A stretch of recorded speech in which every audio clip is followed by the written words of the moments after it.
I recently listened to a podcast that was talking about super teams and what is it that makes these super productive teams better than your average teams.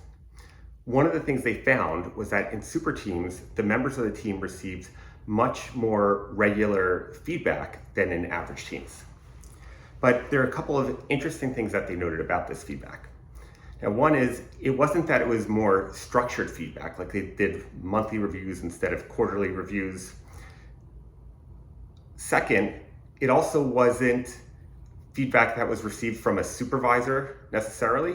A lot of the feedback was peer to peer. The third thing was that in super teams, feedback was more than twice as likely to be received as motivational as opposed to as criticism. So the question is, well, how do you create that? How do you create that dynamic, that mechanism of regular feedback?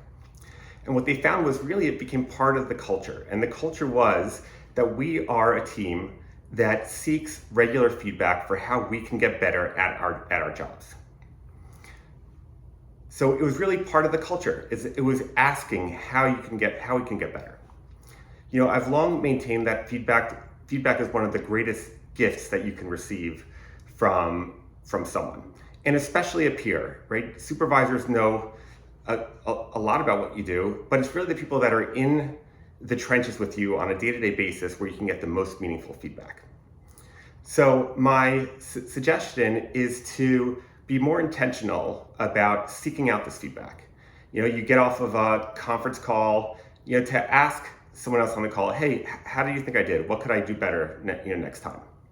You know, you get through a closing and the underwriter and the closer can speak to each other. Hey, how do you think I did? You know, how could I make your job a little easier next time?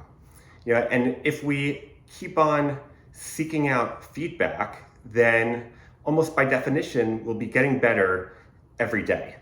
And if we're getting better and better every day, it's almost an inevitability that you will achieve superior results. Now, to be clear, I think we're already a super team. But one thing about super teams is that they're always getting better and better. So that's all for now, and I will speak to you soon.